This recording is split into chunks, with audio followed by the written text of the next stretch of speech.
25 जून 1975 भारतीय लोकतंत्र का वो दिन जब देश में आपातकाल लागू किया गया। तत्कालीन प्रधानमंत्री इंदिरा गांधी का यह फैसला आज भी बहस का मुद्दा बना हुआ है। एक पक्ष इसे लोकतंत्र की आत्मा पर हमला बताता है, तो दूसरा इसे तत्कालीन हालात में उठाया गया जरूरी कदम मानता है। बीजेपी इस दिन को संविधान हत्या दिवस के रूप में मना रही है। उसका कहना है कि इस फैसले ने न सिर्फ अभिव्यक्ति की स्वतंत्रता को कुचला, बल्कि नागरिकों के मौलिक अधिकारों को भी खत्म कर दिया।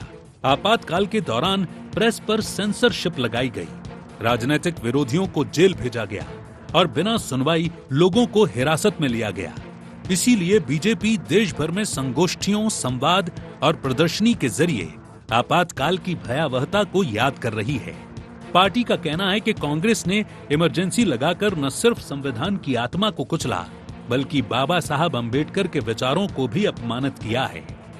25 जून 1975 को लगाया गया आपातकाल, प्रेस की स्वतंत्रता खत्म, सेंसरशिप हुई लागू, देश के कई बड़े नेताओं को किया गिरफ्तार, बिना सुनवाई, बिना वारंट के भेजा जेल, हजारों नागरिकों के मौलिक अधिकारों की हत्या, संविधान में जबरन किए गए संशोधन, लोकतंत्र की आत्मा का घोंटा गया गला, लोकतंत्र के इतिहास का सबसे काला अध्याय।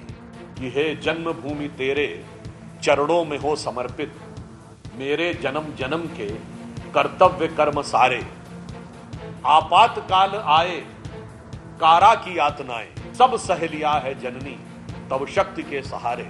आज संविधान की इस हत्या का स्मरण करें और भविष्य में कोई संविधान पर आघात न कर सके, इसका संकल्प लें। वहीं मुख्यमंत्री डॉक्टर मोहन यादव ने इमरजेंसी को काला अध्याय बताते हुए कहा कि आपातकाल का विरोध देश की आजादी के संघर्ष जैसा था। लोकतंत्र बचाने में लोकतंत्र सेनानियों का अहम योगदान रहा। सारे अपोजिशन के लीडरों ने मिलकर के आपातकाल का विरोध करते हुए जिस प्रकार से लोकतंत्र की पुनर्स्थापना का प्रयास किया, और दुनिया का सबसे बड़ा गणतंत्र अगर कोई बचा है तो उसमें हमारी पार्टी के लोगों का योगदान है। वहीं कांग्रेस का कहना है कि ये कदम उस दौर की परिस्थितियों को संभालने के लिए उठाया गया था, जब देश में अराजकता और अस्थिरता फैल रही थी। पार्टी के मुताबिक ये निर्णय संविधान के दायरे में रहकर कानून के तहत लिया गया था और इसका मकसद लोकतंत्र को बचाना था, खत्म करना नहीं। संविधान की रक्षा था आपातकाल। ये धारा 352 अनुच्छेद 352 में ये अधिकार दिया गया है सरकार को कि अगर लोग अराजकता फैलाएं, देश में इंसर्जेंसी क्रिएट कर दें, देश में ऐसा वातावरण बना दें कि देश की सुरक्षा खतरे में पड़ जाए, तो इमरजेंसी लगाई जा सकती। आपातकाल भारतीय लोकतंत्र की वो त्रासदी थी जिसने संविधान, नागरिक अधिकारों और न्यायपालिका की स्वतंत्रता को कटघरे में खड़ा कर दिया था। और यही वजह है कि आज 50 साल बाद भी ये मुद्दा न सिर्फ जीवित है, बल्कि राजनीतिक विमर्श का अहम हिस्सा बना हुआ है। एक ऐसा अध्याय है जो सत्ता के केंद्रीयकरण और लोकतंत्र की कमजोरी का प्रतीक बन चुका है। भारत ने उस दौर से उबरकर संविधान को फिर से मजबूत किया, लेकिन ये भी तय है कि देश की नई पीढ़ी को उस काले दौर से सबक लेना भी जरूरी है। बीजेपी इसे अभिव्यक्ति की हत्या बताकर जनता को जागरूक करने में जुटी है, तो कांग्रेस इसे समय की आवश्यकता और संवैधानिक अधिकार बताने का प्रयास कर रही है। लेकिन हकीकत यही है कि लोकतंत्र की रक्षा किसी एक दल की नहीं, बल्कि पूरे देश की सामूहिक जिम्मेदारी है। इसीलिए आने वाला समय ही इस बात पर फैसला करेगा कि क्या हम इस काले अध्याय से सीख लेकर एक ऐसा तंत्र विकसित करेंगे कि भविष्य में कोई भी सत्ता संविधान से ऊपर ना हो। और यही इस अतीत की सबसे बड़ी सीख होगी। Bureau report, IND 24।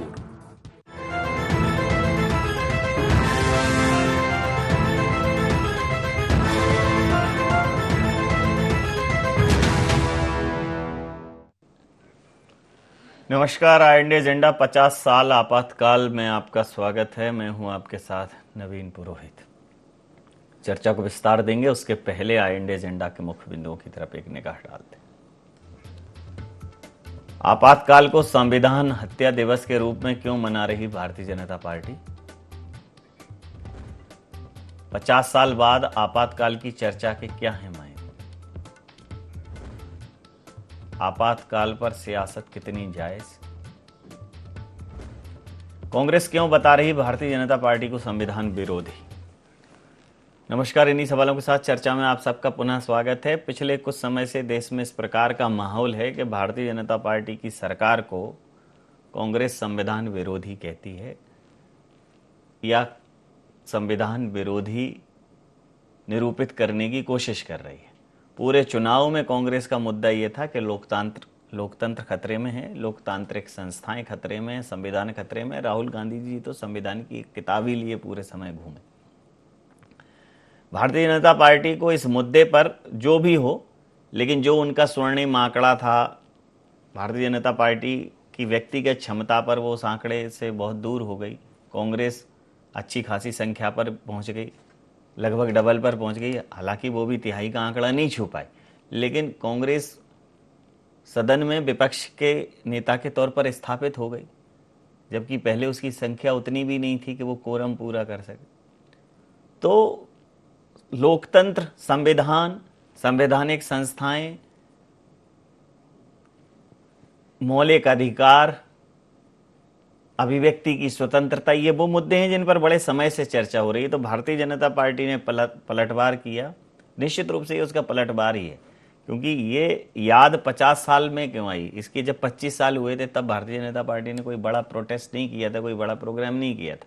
26, 27 इनको काउंट नहीं किया। लेकिन जब लगा कि ये संविधान और लोकतंत्र की दुहाई दे रहे हैं, तो जो खुद ही संविधान की हत्या कर चुके हों वो क्या दुहाई देंगे? इस दृष्टिकोण को विकसित करने के लिए या यह मानस बनाने के लिए संविधान हत्या दिवस भारतीय जनता पार्टी मना रही।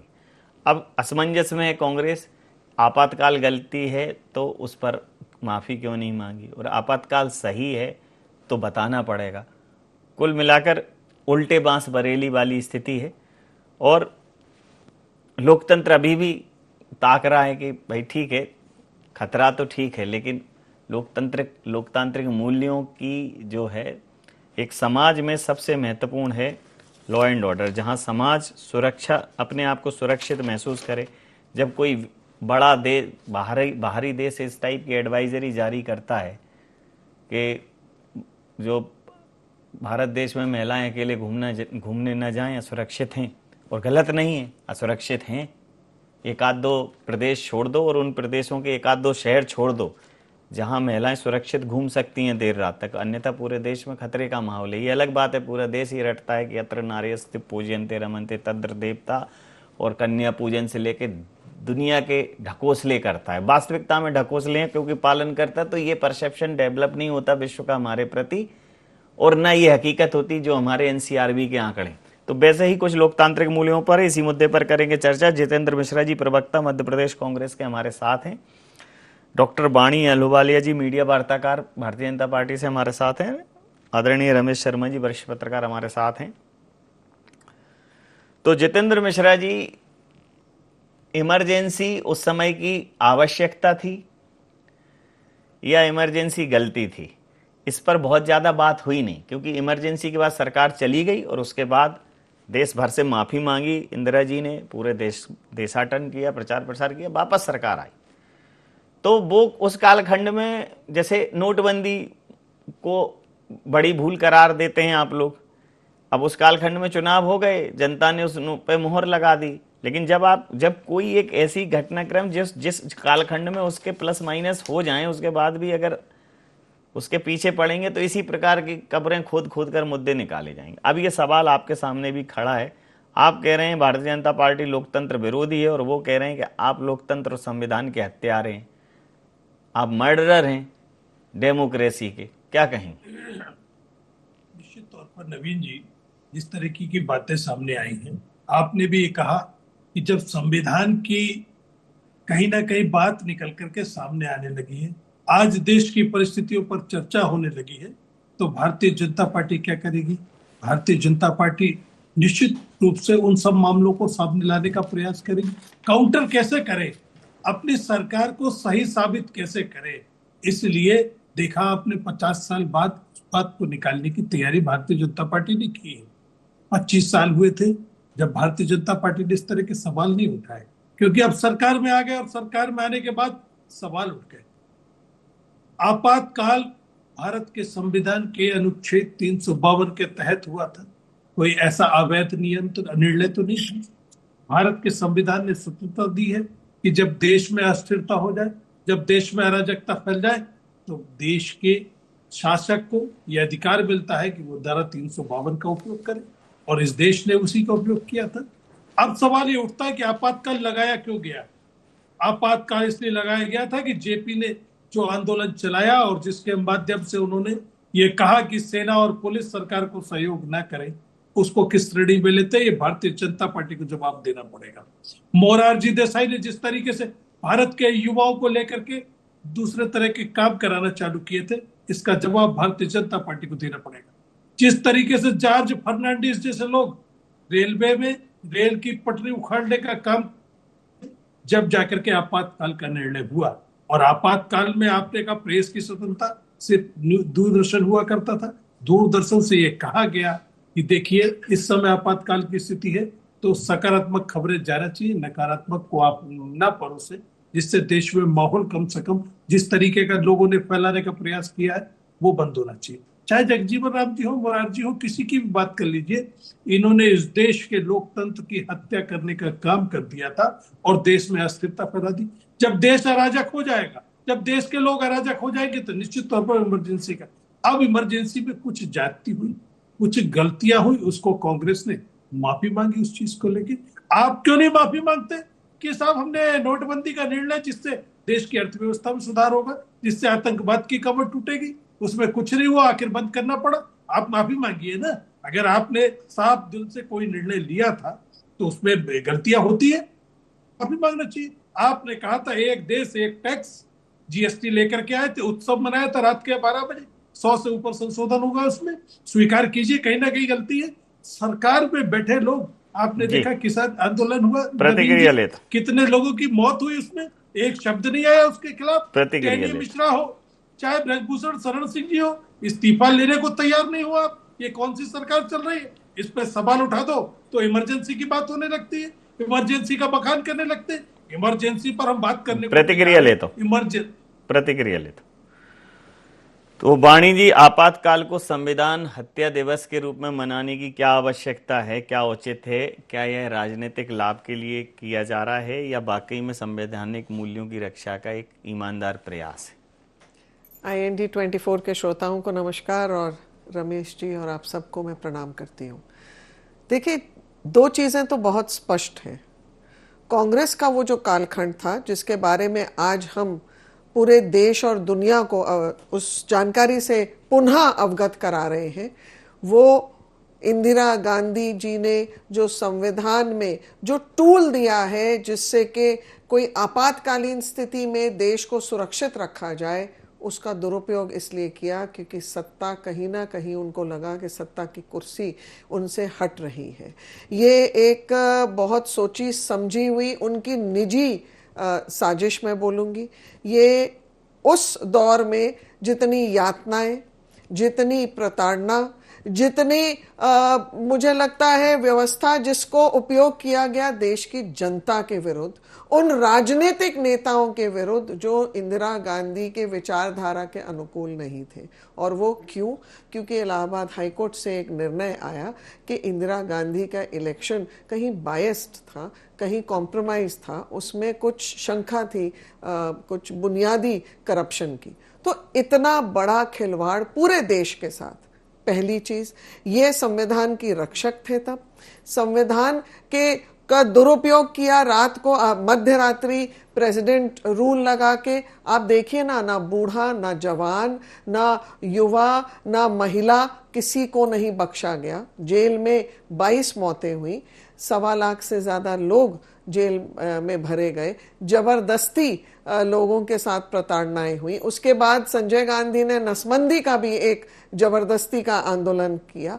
बट ये सब राष्ट्र भूल नहीं सकता। और क्यों भारतीय जनता पार्टी बार बार ये हर वर्ष ये याद दिला रही है? हाँ, 14 साल पहले, 14 वर्ष पूर्व माननीय प्रधानमंत्री श्री नरेंद्र मोदी ने एक राष्ट्र की भावना जागरूक कराई है। राष्ट्रवाद की राजनीति को उन्होंने प्रारंभ किया है इस देश में, और इसीलिए पीढ़ी दर पीढ़ी हर वर्ग, हर उम्र के लोग को, हर उम्र के नागरिक को उस कालखंड के बारे में, अपने मौलिक अधिकारों के बारे में जागरूक होना, जानकारी होना बहुत बहुत जरूरी है। और इसीलिए ये प्रदर्शनियां भी लगाई हुई हैं, क्योंकि इससे केवल हमारे कार्यकर्ता ही नहीं संज्ञान ले, परंतु देश का हर वो नागरिक अपने मौलिक अधिकारों के बारे में सचेत हो।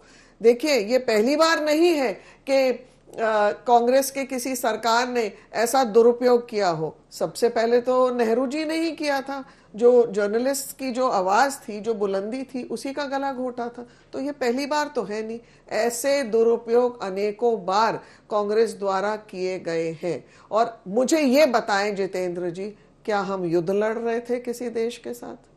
क्या हमारे अंदरूनी हालात ऐसे थे कि हमारे देश के अंदर कहीं राइट्स थी या कहीं ऐसी आपातकाल स्थिति थी? नहीं, ये संघर्ष तो इंदिरा गांधी के दिमाग में था, उन्हें लगा, और वो हार भी गई। उसके बाद वो इलेक्शन हार भी गई। प्रतिक्रिया लेता हूं सर। आपातकाल को इंदिरा जी ने तो अपनी भूल स्वीकार किया था, सार्वजनिक मंचों से किया, कांग्रेस उसे अब करे ना करे। मुझे लगता है अगर कांग्रेस उसे डिफेंड करने की कोशिश करेगी तो अकारण इस मामले को और तूल देगी और भारतीय जनता पार्टी को इसका माइलेज मिलेगा। संविधान और लोकतंत्र की हत्या की जो बात भारतीय जनता पार्टी कर रही है और उधर संविधान और लोकतंत्र को बचाने की बात जो कांग्रेस कर रही है, अगर वो इस भूल को स्वीकार भी लेती है कि ये भूल हुई होगी, लेकिन हम इसे स्वीकारते हैं क्योंकि इंदिरा गांधी जी ने इसे स्वीकारा था, तो बड़ी कशमकश की स्थिति है, पशोपेश की स्थिति है इस समय। नहीं, निश्चित रूप से उस समय ये आपने बिल्कुल ठीक कहा, इंदिरा जी ने अपनी भूल स्वीकारी थी और उस पर अनवर दहलवी का एक शेर भी आया था उस समय कि दामन में धब्बे खून के रहने भी दीजिए, महशर में आकर ढूंढेंगे फिर किस निशान से हम। तो कुल मिलाकर के उन्होंने तो अपनी गलती स्वीकारी थी। आज हालांकि कांग्रेस आपातकाल का समर्थन कर रही है, लेकिन अगर हम वो सारा का सारा घटनाक्रम देखें, वो सारा घटनाक्रम जैसा कि वाणी जी ने कहा कि राष्ट्रपति जी को सोते से जगाया गया था, और जब वो प्रस्ताव लेकर के इंदिरा जी और उनके जो विधि मंत्री गए थे राष्ट्रपति के पास, उसकी कैबिनेट से मंजूरी भी नहीं थी। उसकी कैबिनेट से स्वीकृति 25 और 26 तारीख की दरमियानी रात को आपातकाल का आदेश निकला, वो 26 तारीख को कैबिनेट की उसकी मंजूरी ली। वो दरअसल में 12 जून को जो इंदिरा जी का फैसला आया था इलाहाबाद हाई कोर्ट का, जगमोहन जी ने दिया था, तो वो सारा का सारा घटनाक्रम है कि जगमोहन जी ने पूरे 24 घंटे किसी से बात भी नहीं की थी, सुप्रीम कोर्ट के जज ने भी उनसे संपर्क किया था। वो सारा का सारा घटनाक्रम है। उन्होंने 6 साल के लिए अयोग्य घोषित कर दिया था और ये प्रमाणित हो गया था, राजनारायण हारे थे उनसे चुनाव 1971 में, कि उन्होंने कदाचार का इस्तेमाल किया। एक सरकारी अधिकारी कपूर साहब थे जो तैनात रहे, पूरे चुनाव उन्होंने संचालन किया, तो वो सारा का सारा हुआ। 25 तारीख को ही दिल्ली के रामलीला मैदान में जयप्रकाश नारायण जी की बहुत सभा हुई। ये जो महंगाई विरोधी आंदोलन था, ये मार्च 73 से आरंभ हुआ था और 25 तारीख को ही इतनी बड़ी जनसभा रामलीला मैदान में उस तारीख से पहले कभी नहीं हुई। और उन्होंने फिर कहा था कि चूंकि 12 जून को हाई कोर्ट का फैसला आ गया था, उन्होंने प्रधानमंत्री का योग्य घोषित कर दिया था, तो उन्होंने कहा कि इंदिरा जी को त्यागपत्र देना चाहिए। अगर वो नहीं देंगे तो 29 जून को पूरे देश भर में धरना होगा और राष्ट्रपति भवन पर भी धरना होगा। तो स्वाभाविक रूप से उसकी प्रतिक्रिया में आपातकाल लगा। और फिर आपातकाल के दौरान जो संविधान में संशोधन हुए, आप कल्पना कर सकते हैं, एक संशोधन तो ऐसा भी हुआ कि प्रधानमंत्री, उपराष्ट्रपति और राष्ट्रपति के विरुद्ध कोई न्यायालय में याचिका भी नहीं जा सकती, और अगर कोई पूर्व से आदेश ऐसा हो गया है तो वो लागू नहीं होगा प्रधानमंत्री पर। आगे चल करके चूंकि सुप्रीम कोर्ट में उन्होंने अपील भी की थी हाई कोर्ट की, तो 3 जजों को बाईपास करके जूनियर को, जिसमें एक हेगड़े साहब थे, उनको प्रमोट करके वहां पर बिठाया गया है। तो मोटे तौर पर आपातकाल में एक घटना मैं आपको बताता हूं। और उस रात को क्या हुआ, उस रात को मैं जिस समाचार पत्र में काम करता था, मैं 11:30 पौने 12 बजे अपना काम निपटा करके घर पहुंचा। सवेरे अखबार नहीं आया। 9 बजे मैंने एक अनाउंसमेंट सुना कि कोई चौराहे पर नहीं खड़ा होगा, ज़रूरत हो तो घर से निकलिए। तो मुझे लगा कि क्या हुआ। जब मैं वहाँ पर पहुँचा तो उन्होंने कहा कि 2:30 बजे पुलिस आई थी और वो सारे जो फर्मा पहले चूँकि शीशे की लेटर होते थे वो सारे तोड़ करके चली गई। भारत का कोई भी समाचार पत्र 26 जून को निकला नहीं। और फिर सेंसरशिप लागू हुई। सेंसरशिप लागू होने में एक सेंसर अधिकारी यहाँ बैठते थे, हम सारी खबरें उनको चेक कराते थे। मेरे साथ एक घटना ये घटी कि चूंकि उन दोनों समाचार एजेंसी भी सेंसर से खबर भेजती थी, और सेठी जी उन दोनों मुख्यमंत्री जी थे, तो देवास के पास कहीं जा रहे होंगे, उनकी कार एक्सीडेंट होते होते बच गई। तो एक छोटी सी खबर सेंसर से पास होकर के जब पेज आया उसमें मुझे लगा कि समाचार भारती से ये खबर आ रही है और उसको लगा दी, एक छोटी सी लगा करके पहले पेज पे वो खबर लगा दी। आप कल्पना कर सकते हैं उसमें नोटिस हुआ, मेरी नौकरी जाने की बात आई, मुझे माफ़ी मांगना पड़ी और उसके बाद से फिर मेरी हर खबर पर बहुत ज़्यादा ध्यान दिया जाना था। एक और फिगर दे करके मैं बात खत्म करता हूँ, लगभग 12 से 13 लाख लोगों के घर पर पुलिस पहुंची है, पुलिस ने लातों से लोगों को मारा है और करीब 3 लाख लोग गिरफ्तार हुए मीसा में, उसमें से कुछ लोग माफ़ी मांग करके छूटे और 1,30,000 लोग ऐसे थे जो पूरे 19 महीने जेल के अंदर रहे, 1,30,000। तो कुल मिलाकर के निश्चित रूप से वो संविधान का एक काला अध्याय तो है प्रजातंत्र में। जी जितेंद्र जी, देखिए उस समय के कालखंड में तो देखिए इस बात के लिए स्वयं इंदिरा जी ने माफ़ी मांग ली थी। अब इसको अगर वो किया जाएगा, डिफेंड किया जाएगा, तो ये तो आपके गले की ही घंटी बननी है। एक दूसरा, स्वयं राहुल गांधी जी ने एक चर्चा के दौरान कहा था कि अगर इमरजेंसी गलत है तो ठीक है, हम उस पर माफी मांग लेंगे, लेकिन वर्तमान में तो अघोषित आपातकाल है। उसको उन्होंने भी कहीं ना कहीं उद्धृत किया। अब कांग्रेस उसको पूरी तरह से कि परिस्थितियां ऐसी थी, ये थी, तो आपको परिस्थितियां रखनी पड़ेंगी पटल पे। सरकार तो रिकॉर्ड पे होती, क्या परिस्थितियां थी, क्या विषय था, क्या कारण था, उस समय के भाषण सब आ जाएंगे। तो ये मुझे लगता है इस मामले में थोड़ा सोच समझकर आगे बढ़ने की जरूरत है कांग्रेस को। नवीन जी, मैंने आपको परिस्थितियां गिनाई, जेपी से लेकर जगजीवन राम तक सारी परिस्थिति आपके सामने। देश में अराजकता फैल चुकी थी, देश को अस्थिर करने का प्रयास शुरू हो गया था। उस स्थिति में आपातकाल की घोषणा हुई, एक चीज। दूसरी चीज, माफी मांगने का सवाल है, वो भी सबसे पहला वाक्य मेरा यही था कि अगर कहीं उसमें कुछ गलती हुई तो उसके लिए माफी मांग ली गई। अब सवाल इस बात का उठता है कि आज की परिस्थितियों में चर्चा होना चाहिए कि नहीं होना चाहिए, ये बताना चाहिए। रमेश शर्मा जी ने सही कहा, एक न्यूज लगाने पे नोटिस मिल गया था। आज अगर इस तरह की न्यूज लग जाएगी तो क्या नौकरी कर पाएंगे? ये बताइए आप, किस तरीके से प्रेस के साथ क्या जाति की जा रही है, किस तरीके से आप बोल तो रहे हैं, औद्योगिक आप अभी बोल तो रहे हैं, और ये ऐसा नहीं है आपकी आवाज म्यूट है, ये सुन रही है पब्लिक। हाँ, मैं वही बता रहा हूँ, आज क्या परिस्थिति आप बताइए। नहीं, आज अगर आप बता तो रहे हैं परिस्थिति, और आपकी परिस्थिति में सुन रहा हूँ। आपातकाल होता तो आप इस बॉक्स में कहाँ होते? मैं वही बता रहा हूँ कि आज की परिस्थिति को नौकरी छोड़ के जाना पड़ा सिर्फ इसलिए कि सरकार का विरोध कर दिया था। सारी चीज प्रेस में, अरे पत्रकार पिट रहे, आपने देखा कोई कार्रवाई हुई कि नहीं हुई? भारतीय जनता पार्टी के लोग उन्हें कमरे में बंद करके पिटाई कर रहे, ये आप जैसे बड़े चैनलों ने दिखाया हमको। दूसरी चीज ये है कि 12 बजे फैसला होना था, 12 बजे हुआ। आज जीएसटी का फैसला कब हुआ? सवेरे की मंगल मुहूर्त में किया गया क्या? रात के 12 बजे जीएसटी का उत्सव मनाया गया। माफी मांगिए कि एक देश एक टैक्स नहीं कर पाए हम। आप इस बात को मानिए कि हमने नोटबंदी का निर्णय लिया, गलत निर्णय था। देखिए, हमने भी तो माफी मांगी है, हम और 10 बार माफी मांगेंगे अगर कोई जाती हुई। वो अभी हम भारतीय जनता पार्टी की पहले कह रही थी नसबंदी, अरे नसबंदी तो आज भी सरकार चला रही है और नसबंदी को तो लगातार चलाया जाएगा। नसबंदी के मामले में कहीं कोई गलती हुई तो उसके लिए माफी मांग दी गई, लेकिन ये सरकार कब मांगेगी? ये एक रेल मंत्री ने इस्तीफा दे दिया था एक दुर्घटना पे। जी, प्रतिक्रिया लेते आज बताइए, प्रतिक्रिया लेता हूँ जितेंद्र जी। अब चूंकि दूसरे राउंड में समय कम है, 1975 की त्रासदी पर ठीक है आप सवाल उठाइए, लेकिन वर्तमान में सवाल आपसे भी है कि लोकतंत्र की हालत क्या बेहतर हुई है, और हुई है तो कैसे हुई है? देखिए जितेंद्र जी, 2 चीजें बहुत स्पष्ट कर दूं। आप जो भी बात कर रहे हैं अभी, तो मौलिक अधिकारों का खनन करना, आप लोगों ने एक तानाशाही के तौर पर तब जो भी निर्णय लिए, आप उसको स्पष्टता से बता रहे हैं। और मुझे ये बताइए कि आप इस पर सफाई दे रहे हैं। आपके कार्यकाल में तो रात को 2 बजे कोर्ट भी खोलते थे। प्लीज बीच में मत बोलिए, थोड़ी सी मर्यादा रखिए जितेंद्र जी। आप तो सर्वोच्च न्यायालय के भी पट खुलवाते थे रात को 2 बजे किसी आतंकवादी के मुखड़ा वहां पेश करने के लिए। क्या वो जायज है? और आज के तौर पर आज प्रधानमंत्री नरेंद्र मोदी के कार्यकाल में हम सर उठाकर ये बोल सकते हैं कि देश सुरक्षित भी है, देश जवाब भी दे रहा है, देश आत्मनिर्भर भी है। मेक इन इंडिया का बहुत बड़ा उदाहरण हमने हाल ही में देखा है। और मुझे ये बताइए, आप तो अपने 2 प्रधानमंत्रियों की सुरक्षा करने में असफल थे। आपने तब क्यों नहीं पूरी सरकार से इस्तीफा लिया? आपके 2 प्रधानमंत्री न्यौछावर हुए हैं इस देश पर, सुरक्षा की चूक, आपने तब पूरी सरकार से इस्तीफा क्यों नहीं लिया? जी चलिए प्रतिक्रिया लेता हूं, अंतिम प्रतिक्रिया के साथ चर्चा समाप्त करूंगा। कांग्रेस जितना आपातकाल के मुद्दे पर डिफेंड करने की खुद को कोशिश करेगी, उतना कांग्रेस घिरती जाएगी। निश्चित रूप से कांग्रेस को पास स्पष्ट है कि जो कांग्रेस ने किया, कांग्रेस की भूल थी, कांग्रेस को इसकी सजा मिली, कांग्रेस वापस आई और उसके बाद बहुत लंबे समय तक रही।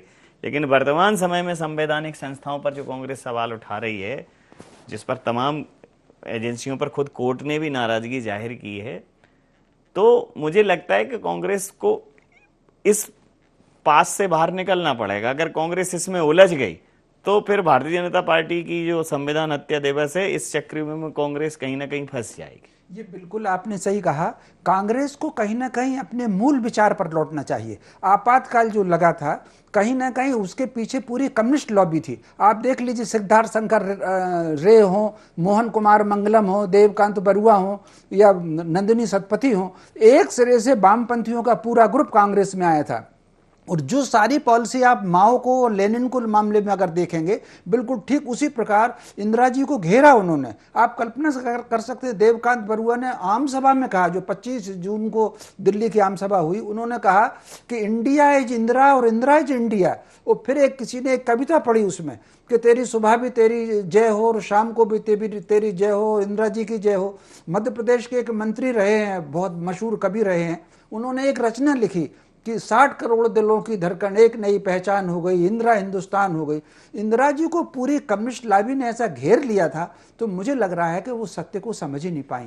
अभी भी कांग्रेस को वामपंथी लाइन जो है, हमला करना सीधा प्रशासन पर, उससे मुक्त होकर के अपने मूल पर जिस दिन कांग्रेस आएगी, कांग्रेस उस दिन से तरक्की करेगी। जी, समय सीमा के चलते मैं ये चर्चा यहाँ समाप्त करूंगा। आप समस्त महानुभावों को बहुत बहुत धन्यवाद, बहुत बहुत आभार। तो भारतीय जनता पार्टी 25 जून को संविधान हत्या दिवस मना रही है, कह रही है कि आज संविधान की हत्या की 50वीं बरसी है और देश इस कलंकों को कभी नहीं भूलेगा। हालांकि कांग्रेस, जिन्होंने ये आपातकाल लगाया, स्वयं इंदिरा गांधी जी उस घटनाक्रम को अपनी भूल स्वीकार चुकी, बावजूद उसके अब कांग्रेस उसे डिफेंड कर रही है। राहुल गांधी जी भी उसे ये कह चुके हैं कि अगर ये गलती है तो हम माफी मांग लेंगे, लेकिन वर्तमान में सरकार को जवाब देना पड़ेगा। लेकिन भारतीय जनता पार्टी के इस राजनीतिक मूवमेंट पर, इस पॉलिटिकल इवेंट पर, इस पॉलिटिकल प्लानिंग पर जो रिएक्शन कांग्रेस का आ रहा है, वो निश्चित रूप से हैरान करने वाला है और वो कांग्रेस को उल्टे बांस बरेली साबित होने वाला है। क्योंकि अल्टीमेटली इस पर कांग्रेस को ये जवाब देना पड़ेगा कि अगर इमरजेंसी सही थी तो क्यों, और अगर नहीं थी तो फिर कांग्रेस इसके लिए माफी मांगे। और अगर कांग्रेस इसके लिए माफी मांग के सरकार से सवाल उठाती है तो शायद कांग्रेस के लिए ज्यादा बेहतर होगा। लेकिन ज्यादा बेहतर सलाह हमारे नजरिए से हो सकती है। कांग्रेस का अपना नजरिया है, राहुल जी का अपना नजरिया है, अपने अपने नजरिए हैं, लेकिन जनता के नजरिए से कहीं ना कहीं वो मैच होना चाहिए। आई एंड एजेंडा में इतना ही। आप बने रहिए IND 24 के साथ, देखते रहिए IND 24। नमस्कार।